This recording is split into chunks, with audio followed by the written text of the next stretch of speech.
Good morning. Hello, everyone.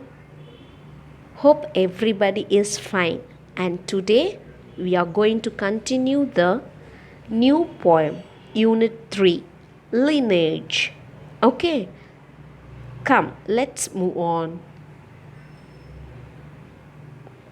So, today's topic is on lineage. What is meant by lineage? The members of a person's family who are directly related to that person and who lived a long time before him or her. So, it is otherwise called as ancestor or great grandmothers. Okay, so today we are going to see about them. This poem is written by Margaret Walker. She is Margaret Walker, and this is the poem she has written. Okay, the published paper. Okay, see, Margaret Walker was an American poet and writer. She was part of the African American literary movement in Chicago, known as the Chicago Black Renaissance. Margaret Abigail Walker was born on 7th July 1915 in Birmingham, Alabama. Okay, so on seeing this picture, what can you understand? Can anybody? Yes, it is a process of agriculture. Agriculture is the process of producing food, feed, fiber, and many other desired products by the cultivation of certain plants and the raising of domesticated animals. The practice of agriculture is also known as farming, while scientists, inventors, and others devoted to improving farming methods and implements are also said to be engaged in agriculture. There are different types of agriculture. Okay, so now today we are going to see the analysis of this poem. Okay, what is lineage? This poem is written by Margaret Abigail Walker. Okay, how many of your Aji, Tata all doing farming? Maybe your great grandmothers, not now, your great grandmothers. Your grandmothers have, because many of them are migrant workers and many have shifted to the cities. So, farming is now decreasing. Okay. See, in this poem, let's see Lineage by Margaret Walker.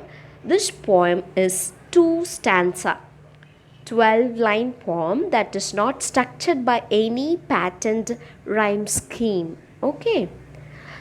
This is describing the strength of a speaker's enslaved female ancestors and how they suffered from that strength. So they suffered for that strength. So the poem begins with the speaker describing the strength of her grandmothers, particularly the female ones. These women, to whom she is related either by blood or race, were forced to labor on plantations and farmlands. They were extraordinarily sturdy in their dispositions and physical ability as they bent to toil. These women were extremely strong, both mind and body. In the second stanza, Margaret continues to speak on all that her female grandmothers had to go through. Their memories are rich with painfully good memories and seems to be able to get a glance of. These women preserved, and even though they suffered greatly, they still have many clean words to say. So, we'll read to this poem. My grandmothers were strong. They followed plows and bent to toil.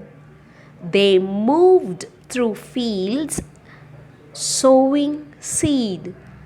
They touched earth and grain grew. They were full of sturdiness and singing. My grandmothers were strong. So, the majority of this line is focused on the power of the grandmother. Specifically, my grandmothers were strong. She has repeated 3 times in the poem that my grandmothers were strong, making it a very consequential refrain. This one statement encapsulates the entire message of the poem. All that comes after is based around this one fact. Okay, in an effect to show the strength of her grandmother, the speaker describes the kind of lives they lived when they were her age. Through his description, she is actively comparing their experience to her own and inviting the reader to do the same.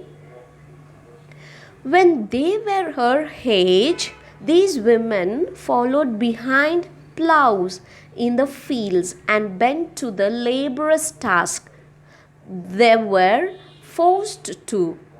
After reading the statement, it becomes clear that these women were slaves and were suffering this way through no choice of their own, making their strength even more remarkable. These women moved through fields sowing seeds. The grandmothers were able, through a touch of their hand, to make grain grow. This is a testament to their power as well as their remarkable measures. They held within themselves a contrast, one that played in their favor. Their strength allowed them to continue on, and their singing empowered their strength.